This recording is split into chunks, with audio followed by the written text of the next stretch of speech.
विठ्ठल विठ्ठल या उच्चाराने पण आपल्याला व्हायब्रेशन्स हार्टवर पडतात. तुम्ही करून बघा. विठ्ठल कुठं वाईब झालं हार्टवर, कंपन कंपन फील होतं तुम्हाला. करेक्ट. त्या कंपनीच तुमचा हार्ट ब्लॉकेजेस हील होतं. आधी जेव्हा काही कळत नव्हतं असं वाटायचं की हे घडलं होतं पहिला कधी, का होतं असं? बिकॉज आपलं जन्माला येण्याआधी म्हणजे एक सोल एक गर्भ धारण करण्याआधी, गर्भात एंट्री करण्याआधी त्याला तो स्क्रिप्ट दिलेली असते. हे 4-5 मदर आहेत समजा, तर ही स्टोरी अशी आहे, ही स्टोरी अशी आहे. मग ते सोल डिसाईड करणार की माझी जर्नी कसं असते. ज्या लोकांना black magic, spirit energies, negative एनर्जीजचा इम्पॅक्ट असतो त्यांच्या आयुष्यात त्या मोमेंटचे 5 दिवस, आमोशाचे 2 दिवस आधी आणि नंतर पर्यंत depression, stress, anxiety, lack of love आणि उथल पुथल त्यांच्या जीवनात अननेसेसरी फाईट्स. एखादी व्यक्तीच असते ती एवढी क्रिएट करते scene.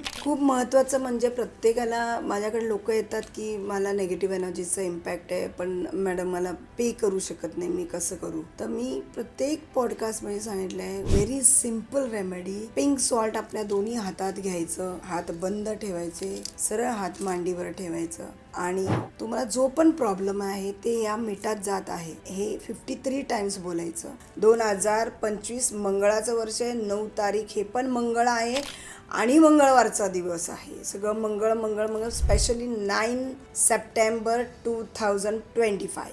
Be careful, stay in your house, stay safe. रेखी ही ब्रह्मांडाची ऊर्जा आहे, पण ही ऊर्जा जेव्हा आपण घेतो स्टोअर करण्यासाठी आपल्या शरीरात चक्राज असतात. टोटली 114 चक्र असतात आणि मेन चक्र 7 असतात. हे चक्र जर कॉस्मिक एनर्जीज म्हणजे ब्रह्मांडाच्या ऊर्जेने भरभरून असेल तर तुमचा ऑरा बनतो आणि प्रत्येक चक्राचा एक महत्त्व आहे. मग फिजिकली, मेंटली आणि इमोशनली ह्या सगळ्या गोष्टी ते बॅलन्स करतात. जर ते चक्र कॉस्मिक एनर्जीज मध्ये भरून असतील तर तुमच्या आयुष्यात कसल्या प्रॉब्लेम घडत नाही. कुठलाही व्यक्ती आपल्या घरात एक्सपायर्ड होतो तर त्याची ऊर्जा काय होती ती खूप महत्त्वाची आणि ती रिलीज करणं खूप महत्त्वाचं आहे. घरातली ऊर्जा रिलीज करा म्हणजे ती जी रिलीज्ड ऊर्जा असते मेलेल्या व्यक्तीची आपल्या घरात स्टेबल राहत नाही.